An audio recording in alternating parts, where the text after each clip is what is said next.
boa tarde, tudo Boa bem? tarde. A gente está aqui para mais um Pandemicast, sejam bem-vindos.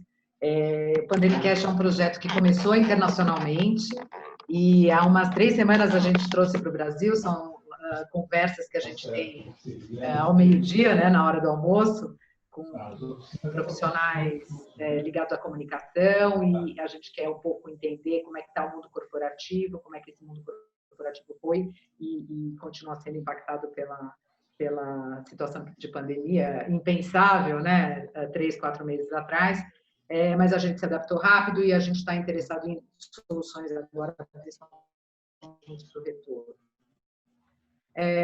Esse projeto começou, então, como eu disse, internacionalmente, com o nosso sócio BRC, e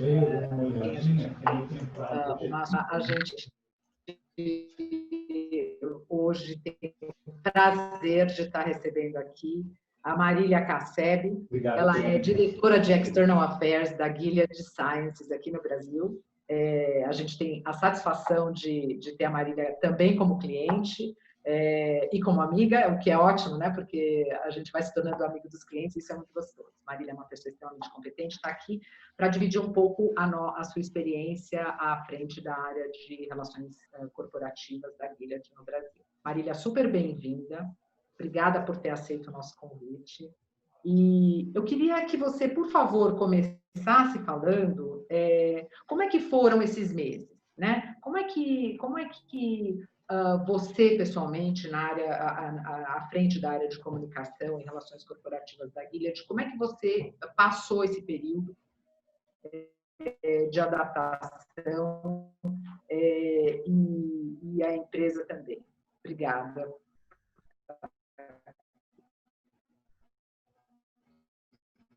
Marta, primeiro eu queria agradecer você, essa live é uma honra, é um prazer enorme, você falou muito bem, vocês são ótimos parceiros, nós somos amigas, então é uma delícia trabalhar com vocês. Então, iniciando um pouquinho aqui dando um retorno à tua pergunta, o que eu posso te dizer é o seguinte, a gente tem enfrentado, não só eu, como todo o time da Gilead, a gente tem enfrentado essa pandemia nos últimos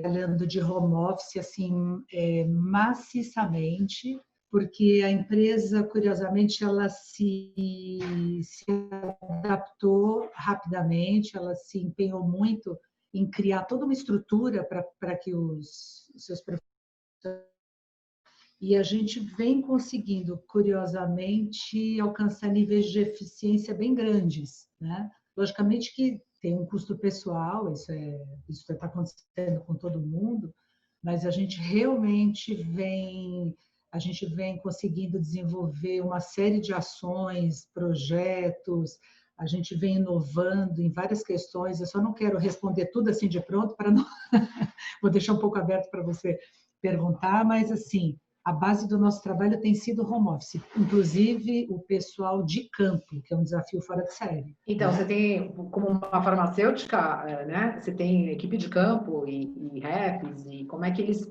se adaptaram a isso? As visitas estão online, as conversas com os médicos continuam, pararam? Como está o relacionamento com esse público?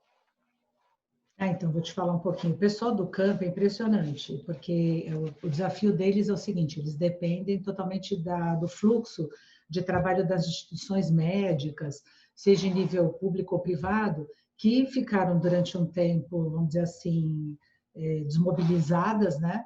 E aí várias indústrias, não só a Gilead, saíram tentando encontrar uma forma de conversar com eles de jeito saudável. Então, a empresa vem tentando se adaptar, mas o tempo inteiro ela manteve contato e continua mantendo contato, principalmente com os profissionais médicos e profissionais de saúde em geral. E, logicamente, teve uma mudança forte, né, da forma de contato com essas pessoas, mas muito a partir de plataformas digitais, também o telefone, também o WhatsApp, e tentando ouvir as pessoas, porque acho que a gente está num momento que a gente tem que ouvir as pessoas para entender como é que a gente pode ajudá-las, como é que a gente pode acessá-las, porque também você gera uma sobrecarga enorme e uma pressão maior do que as pessoas já estão sofrendo, isso não facilita, né? Mas a gente, sim, na prática, sim, a empresa vem mantendo, não só a área, se a gente pensar, estender um pouquinho, você tem a área médica e a área de marketing muito engajada no fortalecimento desses profissionais, não só para ter um relacionamento bastante positivo, mas para mantê-los bastante informados. Lembrando que, a despeito da gente atravessar uma pandemia, a gente não pode desprezar nenhuma outra patologia, e a gente trabalha com patologias muito importantes, né? Com públicos aí de HIV/AIDS, públicos de hepatites virais. Então, a empresa ela continua criando ferramentas de vários tipos de treinamentos em diferentes formatos para manter vamos dizer, sistemas vivos. Por quê? Porque as pessoas que são impactadas por essas patologias continuam precisando do suporte médico, né? Elas continuam precisando receber informações sobre ações de conscientização sobre as patologias, sobre as questões ligadas a diagnóstico, sobre como conseguirem se tratar durante esse período de pandemia, né? E toda e qualquer intervenção que seja necessário a esses pacientes. Então, a gente continua nesse esforço que é um conjunto de muitas áreas da empresa. É nessa direção que a gente vem trabalhando. Tá? Eu sei que na sua área você trabalha bastante relacionamento com outros stakeholders, então, terceiro setor, que, como você mesma mencionou, a Gilead está muito envolvida por conta das patologias que ela atende, então tem uma série de organizações de ativistas e de grupos de pacientes e organizações de terceiro setor com quem a sua área, você pessoalmente se relaciona. Eu queria saber como é que isso foi afetado. E daí, como é que ficou o relacionamento com os pacientes em si, né? Quer dizer, os grandes eventos, as coisas que você tinha projetadas para esse ano, como é que foram afetadas por conta da pandemia? Então, Matheus, acho até bastante curioso, né? A gente se reinventou, né? Então, assim, como é que a gente fez? Tem uma grande parte que é Gilead Brasil, mas a gente também tem um suporte muito grande lá de fora, que eu acho que é bem legal citar, né? Por exemplo, a Gilead, ela criou um fundo emergencial para apoiar as ONGs com quem a gente já se relacionava. Existem ONGs, olha que coisa bacana. Fica à vontade, Marta, você quer perguntar alguma coisa? Não, estou só apreciando. Está curtindo um pouquinho, né? Então, a Gilead, ela apoia projetos muito bacanas de ONGs que, de alguma forma, têm impacto nas suas comunidades. Projetos não só vinculados a essa questão de prevenção, de tratamento, de awareness em geral sobre as patologias que a gente trabalha, mas muitos projetos que, de alguma forma, também impactam nas comunidades em termos assim de apoio social, levando um conhecimento maior e acesso a certas soluções de saúde, Brasil e mundo, né? Então, logo que começou a pandemia, a Gilead teve essa iniciativa de lançar aí uma possibilidade de submissão de grant até $200 mil para toda e qualquer organização que nos últimos 2 anos vinha recebendo suporte da empresa, isso no mundo inteiro. E a gente teve o cuidado de checar uma a uma dessas organizações e a conseguir esse suporte. Então, a gente tem aí pelo menos umas 8 organizações que estão recebendo, algumas já estão recebendo e outras estão em fase fina de sair, é só uma questão de time, né? E a gente teve esse apoio muito grande. Aqui no Brasil, o que a gente fez? A gente tinha várias ações previstas, presenciais, então a gente transformou algumas coisas algumas presenciais a gente teve realmente que suspender, mas em contrapartida a gente continuou se mantendo em relação com as organizações, nos aproximando delas, criando outras oportunidades.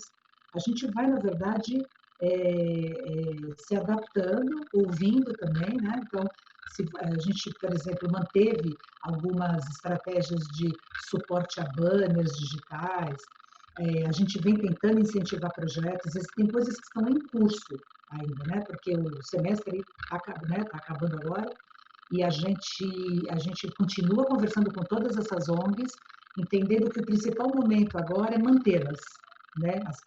Porque a gente não tem condição de, vamos dizer assim, de suportar todas as ONGs, a gente gostaria. Por outro lado, a gente fez uma ação interna muito bacana, uma ação solidária, a gente chamou de campanha solidária Juntos Somos Mais Fortes. Então, a gente abriu duas frentes. Uma, a gente selecionou, até o momento foram 6 municípios do Brasil, muito impactados pela Covid, nos básicas e de higiene para ONGs pré-selecionadas, né? ONGs que até então a gente não trabalhava, a gente teve um cuidado assim de fazer uma pré-seleção ouvindo parceiros, né? ONGs sérias que estivessem distribuindo isso para a população em geral, não só para os públicos que a gente trabalha, uma coisa bem ampla. Então a gente trabalhou São Paulo, Rio de Janeiro, está trabalhando Recife, Natal e Bahia. Ao mesmo tempo, a gente também, nesses locais, a gente conseguiu uma verba corporativa para se somar à ação dos voluntários. Então, você teve muita gente doando do seu próprio bolso ali propriamente, e mais a empresa colocando um valor em cima. A gente está tentando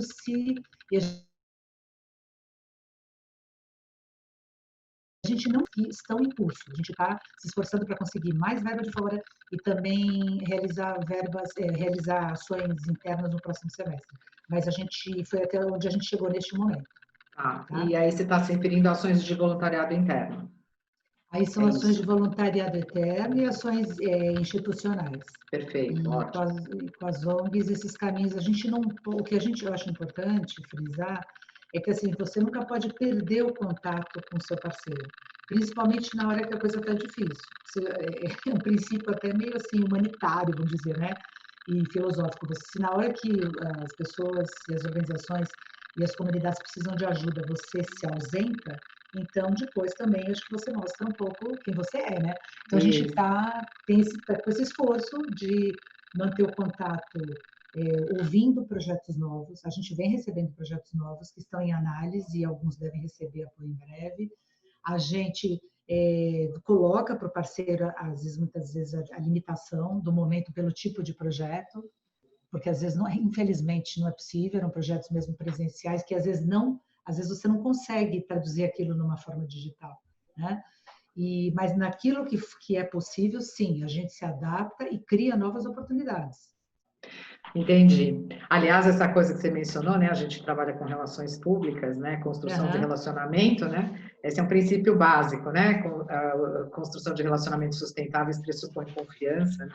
E a confiança mútua não pressupõe que você desapareça quando a coisa fica difícil, né? Marília, como é que você... uma das coisas mais interessantes que eu acho que eu vi acontecer foi como é que você faz uma parada do orgulho LGBTQ+, sem 1 milhão de pessoas na Paulista, quer dizer, por excelência, um evento presencial dessa magnitude. Como é que você transforma isso numa ação remota? Então, você sabe que isso foi um show, né? Uma experiência nova também, um negócio maravilhoso. Porque, assim, a Gilead, ela prestigia muito, dentro dos valores dela, entre vários dos seus valores, a questão da inclusão e da diversidade, né? Então, anualmente, a gente sempre apoia ações relacionadas à Parada do Orgulho LGBT, e a gente tem um espírito, a gente vem promulgando um espírito de, assim, aquilo que a gente promove num determinado momento pontual, a gente mantém ao longo do ano através de outras ações. E no caso da Pride, que a gente chama Pride 2020, o que a gente fez esse ano, né? A gente teve 2 frentes, a global, que fez uma parada global aí, virtual, né? E ela, o que ela fez? Ela foi apoiadora, a Global ela foi apoiadora dessa parada global virtual, então a gente teve inúmeras paradas virtuais acontecendo, sendo celebradas simultaneamente. Então, o que a gente via? Você via imagens de ações incríveis que já foram feitas em vários países ao longo do tempo, né? Você viu, a gente assistiu muitas, a gente tinha moções musicais no YouTube. A Fabi está projetando, inclusive, aqui esse calendário, né? Essa agenda dessa parada global, né? Isso é muito legal. A gente pode ver esse apoio de organizações parceiras, né? Você vê do Canadá, você vê da Austrália, do Reino Unido. Então, vários eventos simultaneamente acontecendo. A gente podia ver isso 24 horas realmente acontecendo, né? De sábado para domingo. Celebridades dando entrevistas. E essas celebridades, eu diria, você vai desde artistas, né? Aí você teve também primeiros ministros dando depoimento, ativistas, pessoas vivendo com AIDS, comunidade LGBT. Você tinha um mosaico de tudo. E aí, falando em mosaico, vocês estão projetando umas fotos que foram muito legais. O que a gente era estimulado? A gente fez uma campanha interna no Brasil, em que a gente mandou para a casa dos funcionários, isso eu vou mostrar para vocês, que é muito lindo, um livro sobre diversidade. Esse livro é maravilhoso. Fala sobre a diversidade em vários aspectos. Ele trata da questão LGBT, a questão racial, os preconceitos em geral, os estigmas de vários públicos. E a gente mandou camisetas porque assim a inspiração da campanha era o hashtag Live for Pride, e aqui no Brasil a gente traduziu como vai compartilhe orgulho, que é no sentido de dizer para as pessoas, olha, vamos compartilhar esse orgulho da gente ser quem a gente é, né? Então, para que essa comunidade LGBT toda se sentir abraçada e todos nós juntos mostrarmos orgulho da gente ser o que a gente é, sem ter que se esconder, defendendo a igualdade, defendendo uma sociedade justa, né? E o que a gente fazia em casa? A gente tirava uma livezinha, punha lá a hashtag do Live for Pride e um slogan do que a gente acreditava, e a gente mandava para uma central da Global, e eles jogavam tudo isso num grande globo, e você via pessoas do mundo inteiro estimulando, falando, defendendo isso, uma coisa linda. E isso foi uma ação interna, foi com são 11 mil funcionários no mundo, foram esses 11 mil que participaram. Exatamente, era gente do mundo inteiro participando simultaneamente, e a gente ficava ouvindo, era lindo, ouvindo a Kelly Key cantando, um monte de gente maravilhosa cantando aqui, eu fiquei curtindo o dia inteiro, enquanto eu fazia outras coisas, eu vinha toda hora assistir, porque foi no sábado, né, para o domingo, e quando chegou no domingo, que foi propriamente o dia do orgulho, né, LGBT, a gente fez uma ação interna, domingo agora, isso, dia 28, né? Nós fizemos uma ação conjunta das áreas marketing, medical, external affairs, mas na verdade a gente fala isso pela coalizão de times, mas foi um evento Gilead Brasil, tá? Estava representando todas as áreas, porque todo mundo participou, e a gente organizou uma live com 4 influenciadores naquele canal Põe na Roda no YouTube, às 20 horas. Então, a gente tinha um público muito interessante falando sobre o que é ser uma pessoa trans, o que é viver sempre tentando combater justamente os estigmas, aquela questão de querer ser percebido como uma pessoa e não como alguém que é exótico, porque ninguém não tem nada disso de ser exótico, cada pessoa é o que é, né? E com uma iniciativa também de trazer um vídeo sobre o pessoal que começou o movimento LGBT e começou as primeiras paradas, para mostrar o que foi conquistado. Foi muito bacana, eles mostraram desde dificuldades que essa comunidade enfrenta desde lá dos anos 90 até hoje, e também para mostrar quais foram eles comentando, a partir dessa comparação com o passado, das vitórias das dificuldades que eles tinham, as vitórias que eles já obtiveram, né? Como essa questão da criminalidade da homofobia, a questão de um direito a um nome, de você poder, como você se vê, quer ser reconhecido. E aí, como sempre, é interessante, né? Uma hora o Pedro, justamente do Põe na Roda, perguntou, gente, o que vocês acham que falta, né? De tantas conquistas, tantas dificuldades e conquistas, o que é que falta a gente conquistar, né? E pelo que uma das coisas que marcou muito é que eles colocaram que o que falta conquistar mesmo é o respeito. Respeito de se integrar na sociedade, como todo mundo que quer ter direito a um emprego, que quer ter direito a ser amado, entrar num lugar, e não a pessoa te abraçando porque você é exótico, porque você é diferente e pega bem estar com uma pessoa diferente. Mas a pessoa ser amada e ser querida como todas as outras da sociedade. Então, a gente fez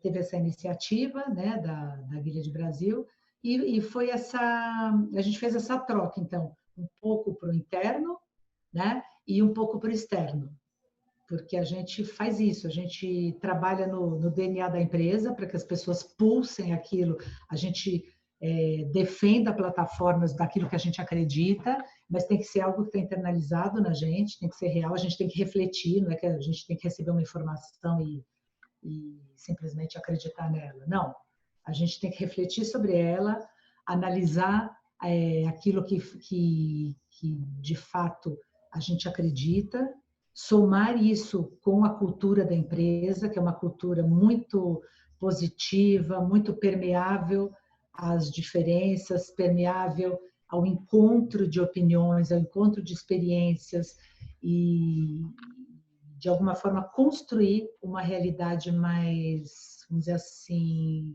mais sólida para as pessoas, mais afetiva, mais inclusiva, né? Eu acho que esse é um pouco aí do que a gente conseguiu fazer nesse... Ainda que remotamente. Né? Ainda que remotamente. Claro. Mas, Marta, você sabe que eu acho que é bom destacar que eu fiquei muito impressionada com o aumento de produtividade, né? Tem um lado muito bacana e tem um outro lado que a gente tem que avaliar, né? Mas assim, porque a gente não para de trabalhar, a gente parece uma máquina mortífera de trabalhar. Perde a noção da hora e confunde o pessoal com o trabalho, né? Isso, mas olha, até aproveitando a oportunidade, destacar o quanto nós também fomos apoiados pela empresa no sentido de sermos equipados dentro de casa com condições mais adequadas, entende? A sua cadeira de trabalho, o monitor, a câmera aqui que eu estou utilizando, tudo isso é uma forma da empresa dizer para a gente que ela quer, que ela está olhando para a gente. Acho que talvez seja importante destacar isso, né? Que é importante olhar para o funcionário. Você tem uma mudança de paradigma na forma de se relacionar, mas você tem que olhar para o funcionário e a empresa está cumprindo isso. Acho que isso é legal de evidenciar, se servir de inspiração para outras pessoas, né? Para outras empresas. Claro. Muito bem, olha, já temos perguntas, eu vou pedir para a nossa audiência, que aliás, vou sempre chamar você, Marília, porque estamos aqui com aproximadamente 38 pessoas entre o YouTube e... Que gostoso! Não é? Então, e já temos uma pergunta, então assim, eu vou pedir para as pessoas realmente que quiserem fazer alguma colocação, conversar com a Marília, alguma coisa, que possam usar aqui a nossa ferramenta para mandar suas perguntas. Eu tenho aqui a minha última pergunta, Marília, e agora? E como é que segue, né? Agora a gente está começando a falar de retomar, você tem um segundo semestre que estava todo planejado, o que você vai fazer. Eu sei que tem ações agora do Dia Mundial da Hepatite, né? O Julho Amarelo, enfim, as coisas vão mudando. E como é que você está vendo essa volta? Como é que a gente... semestre? Olha, a gente tem várias questões aí. Uma que eu acho que a gente está olhando muito para a realidade de saúde mesmo, olhando tudo que as autoridades de saúde falam, os governadores, toda a questão de segurança. Então, assim, analisadas as questões todas de segurança, e se as coisas continuarem dentro de um fluxo razoavelmente normal, que a gente torce para isso, todos nós, né? Então, a empresa está se preparando para, a partir de setembro, retomar gradativamente as suas atividades também no escritório, mas sem desencorajar o home office, porque isso, eu acho que foi uma coisa legal, que essa experiência desmistificou o home office, né? Porque acho que ficou claro, né, que pessoas sérias trabalham bem em todos os lugares e que essa relação de confiança com o funcionário é uma coisa muito positiva.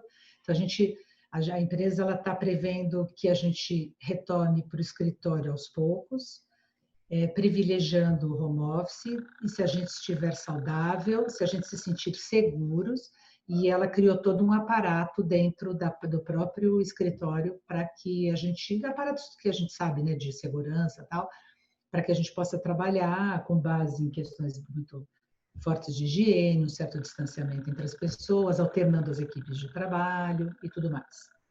O pessoal de campo também, eles vão ser super respeitados porque eles têm não só uma flexibilidade da empresa, mas eles dependem daqueles profissionais com quem eles trabalham.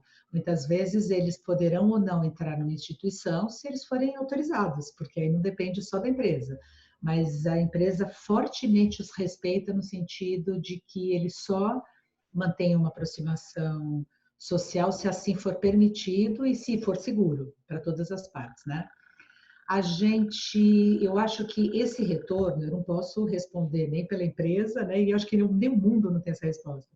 Mas como assim? Como a gente aprendeu a se relacionar muito bem também virtualmente, a gente tem que ter o cuidado de estabelecer um equilíbrio, porque é lógico que faz uma falta enorme a questão presencial, né? Então acho que assim você vai ter uma reelaboração da importância, por exemplo, da gente estar juntos em eventos, qual a quantidade disso, avaliar quando é que se atinge o melhor objetivo deste evento, quando ele é pessoal, quando ele é à distância, porque você tem uma parte do evento que é conhecimento e você tem uma parte do evento que é relacionamento. E certas coisas elas não são simplesmente cambiáveis, né? Mas eu acho que a gente também teve uma experiência de racionalização de recursos financeiros, talvez recursos físicos, então talvez reveram essa revisão que deve estar todo mundo fazendo no mercado em relação às viagens, né? Porque todos nós sempre viajamos muito e a gente teve experiências muito positivas aqui de treinamentos à distância, alcançando muitas vezes um número maior de pessoas, bem maior muitas vezes do que o presencial permitiu até então. Então, acho que a gente vai ter que estabelecer um balanço entre o pessoal e o profissional, quebrar definitivamente o estigma do home office e se adaptando paulatinamente, sem jamais perder esse calor do humano, que a gente não deve perder isso, que a parte mais linda da vida é a relação entre as pessoas, né? Então a gente não pode perder isso, entende? Eu acho que a gente tem que estar na sociedade, não só a nossa empresa, mas a sociedade ela deve migrar para um modelo mais reflexivo, assim de menos devastador em nível ambiental, pensar nas questões de mobilidade que vem destruindo muita gente nas nossas cidades assim mais urbanizadas. Então a gente pode ter uma racionalização disso tudo com menos gasto para a empresa do ponto de vista que a gente vai ter que fazer esse encolhimento, com mais respeito ao ser humano, né? E vai ter que estabelecer um limite, isso vai ser gradual, eu acho assim, sobre uma racionalização maior em relação ao tempo de trabalho. Porque a gente também tem que aprender, a gente está aprendendo, não é só a empresa, é a gente, né? Eu acho que é um pouco disso, Marta, não sei se eu respondi adequadamente, né? Porque eu não quero ser tão subjetiva, entendeu? Eu quero que as pessoas captem um pouco o espírito mais objetivo da minha fala. Maravilha. Não, já temos, inclusive, aqui temos uma fila de perguntas. Eu espero que a gente possa fazer todas, enfim, mas vamos lá. Eu tenho uma primeira pergunta que é, com base nas experiências e nas mudanças que a Gilead vem fazendo para se adaptar às demandas da pandemia, o que mudou na cultura corporativa? Né? O que mudou na cultura corporativa? Eu acho que isso talvez você possa elaborar um pouco. Tá. Eu acho que assim, a Gilead no Brasil, a Gilead é uma empresa relativamente nova no mundo, mas no Brasil a gente tem 5, 6 anos, né? A gente é muito novinho, né? Então a Comparada gente com as outras farmas, a gente é depende. novinho, a gente é uma empresa assim, que no país agora a gente deve estar em torno de uns 80 funcionários. Inclusive, várias pessoas, isso é muito interessante, entraram na empresa durante a pandemia. Elas foram contratadas e integradas durante a pandemia. Isso a gente está fazendo, a gente ainda está medindo como é que elas se sentiram, né? Como elas estão se sentindo diante disso. Eu penso assim, né? Eu acho que ainda é um pouco cedo para a gente poder avaliar, dizer, e mudou isso. Mas eu acho uma coisa eu acho importante.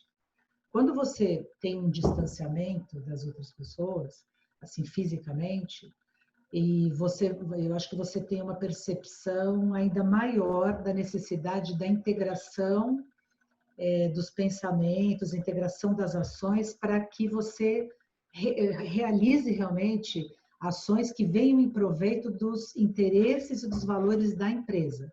Se você se individualiza, você fica parado na sua casa ali, você começa a trabalhar sozinho, então você já não está mais refletindo aquilo que a empresa defende. Por exemplo, um dos valores da Gilead é o trabalho em time, o trabalho compartilhado, né? Então, eu acho assim, uma coisa ficou clara para mim nessa pandemia, que as pessoas, apesar de todas as suas dificuldades, elas fizeram um esforço muito grande para trabalhar compartilhadamente. Então, houve uma integração de marketing, medical, força de vendas, external affairs e todas as áreas de suporte. Eu não me senti em nenhum momento, por exemplo, desatendida por áreas de suporte. A gente passou a fazer continuou ou estimulou ainda mais reuniões onde você pega todo mundo da empresa, inclusive o pessoal do laboratório de Brasília, que eles são muito importantes para nós, e onde todo mundo participa dessas reuniões. A gente passou a fazer reuniões, por exemplo, semanais sobre, não com todas as pessoas, mas com as lideranças, sobre o Covid e seus impactos na empresa e como é que a gente continuaria seguindo adiante, e manteve as reuniões de negócio. E a gente estimulou inúmeras ações simultâneas, todas as áreas, não é privilégio de uma única, tentando manter as áreas integradas. Então, eu acho que essa questão da integração, né, e assim das pessoas continuarem com aquela responsabilização para elas, isso é minha responsabilidade, eu tenho que dar conta disso. Ninguém deixou ninguém na mão, e muito menos a empresa, e consequentemente não deixou os nossos públicos, né? Que assim você vai cascateando, mas qual é a relevância maior de tudo que a gente faz? Que os pacientes que a Gilead ela quer atingir, e ela já atinge ou pretende atingir, que eles jamais fiquem desassistidos. Eu acho que este é o maior desafio, né? Seja através das ONGs que a gente apoia, seja através dos médicos que os atendem, ou, por exemplo, da própria mídia que leva a informação para a casa das pessoas, ou dos leigos ou dos pacientes, seja falando de prevenção, seja falando de diagnóstico ou tratamento. A gente nunca parou de trabalhar ninguém. Eu acho até que a gente se desdobrou. Então, nesse sentido, eu acho que essa integração entre as áreas, esse esforço de não parar e de criar ferramentas incansavelmente, isso é um mérito. Isso é um mérito. Eu não sabia, lógico, eu tenho lido muito sobre outras empresas, tem muita gente fazendo coisas lindas, né? Mas eu acho que isso é um mérito, né? Trabalhar, todo mundo trabalhando junto. Maravilha. Tá? Marília, realmente assim, a gente está indo para 40 minutos de conversa, é um prazer, a gente poderia ficar muito mais tempo aqui, então, mas assim, a gente tem um compromisso com o nosso time de deixar eles almoçarem na hora do almoço mesmo, né? Então, Justo. é justo. Uma vez que a gente já está trabalhando tanto, né, e os horários estão tão confusos. Então, eu vou tentar juntar 3 perguntas aqui e vou passar essa bola para você, pedir para você comentar e daí já emendar com as suas despedidas. Pode ser assim? Uhum, lógico. Legal. Então, vamos lá. Eu tenho aqui um comentário de uma pessoa que eu acho que é uma pessoa de terceiro setor, enfim, se eu não estou errada aqui. Marília, o desafio de não contar com eventos e de ter que se relacionar com médicos e stakeholders é imenso. Isso está sendo feito na unha ou vocês têm alguma plataforma, uma plataforma específica de suporte, algo que você, inclusive, possa usar a tecnologia para medir resultados? Uma pergunta muito parecida na mesma direção é quão digital vocês vão passar a ser, quão digitais, né, vocês vão passar a ser, vocês, Village, a partir daqui, se isso, inclusive, vocês vão ampliar a presença em redes sociais. E terceiro, uma sugestão de uma pessoa que eu conheço esse nome, é também uma pessoa do terceiro setor que está fazendo uma sugestão, dizendo que, então, sim, é um desafio e que essas reuniões presenciais vão demorar muito para acontecer. Tem uma sugestão de pensar em treinamentos para que as ONGs consigam trabalhar de forma virtual. Treinamentos para que as ONGs possam trabalhar, mas treinamentos focados nas ONGs. Treinamentos focados para elas, que elas tenham condições de trabalharem virtualmente. É isso? Eu entendi que sim. Elas. Isso, tá. Eu entendi que essa é a sugestão. Isso é muito legal. Olha, eu vou tentar dar um pupurri aí, eu diria assim, nem tudo, a gente não saiu correndo meio deslocadamente. Nós somos uma empresa que tem uma estrutura tecnológica boa, né? A gente não saiu do zero, né? Então, por exemplo, o Zoom para nós virou uma ferramenta corriqueira. A gente usa mais o Zoom do que qualquer outra coisa. Grupos de WhatsApp. Plataformas online, sim, a gente vem utilizando várias plataformas online, seja no relacionamento com médicos, seja treinamentos internos, várias plataformas, né? E agora, sobre, por exemplo, a gente ampliar a nossa presença nas redes sociais. A Gilead é uma empresa um pouco conservadora e a gente segue muito como nós somos, a gente segue um pouco, quando eu digo conservadora, na forma de se relacionar. E a gente vem se modernizando, se flexibilizando também, porque a gente é muito novo no país. E quando a gente trabalha numa multinacional, você tem que fazer um esforço muito grande de sensibilizar a matriz, né? Por quê? Porque, logicamente, cada povo tem sua cultura e a gente tem a nossa cultura e a gente quer ver a nossa cultura refletida nas nossas mídias. Então, a gente vem trabalhando muito, por exemplo, com sites da empresa, assim, sites de patologias, né, que não estão ligadas a marcas, mas estão ligadas a patologias. Por exemplo, o Eu Previvo, de HIV/AIDS, e a hepatite C fala com você, falando sobre as hepatites virais. A gente procura colocar bastante ferramentas dentro desses sites, inclusive fortalecendo ONGs. Se você olhar hoje o Hepatite C Fala com Você, você vai ver lá que a gente faz um esforço para tudo autorizado pelas ONGs, colocar ONGs que autorizaram a gente citá-las lá dentro, estabelecendo troca de links e de banners entre a gente, no sentido de que uma pessoa que entre, por exemplo, no nosso site, queira pegar essa referência da ONG, porque a gente quer muito fortalecer essas ONGs, né? É que a gente tem que ser muito respeitoso nessa relação, né? A gente tem uma visão assim, que a ONG é uma parceira nossa, ela não é prestadora de serviço da gente, né? E assim como nossos outros parceiros, que a gente se relaciona, tem que se relacionar de igual para igual. E a gente quer, sim, estar mais presente nas redes sociais. E a gente está estimulando, por exemplo, agora um trabalho nas mídias digitais, como a gente acabou de demonstrar aí no Pride 2020, que eu acabei de relatar um pouco para vocês. E queremos, sim, é uma questão que a gente não conseguiu chegar lá ainda, mas a gente está a caminho de estar mais no Instagram, no Facebook, e no Insta, em todos os lugares que a gente acha que a gente faz diferença, né? A gente tem feito, por exemplo, lives que estão aqui no YouTube, como, por exemplo, com Drauzio Varela, no passado o Dr. Parisi, hepatologista, onde a gente leva informação para a população, mas a gente quer estar integrada nessa mídia.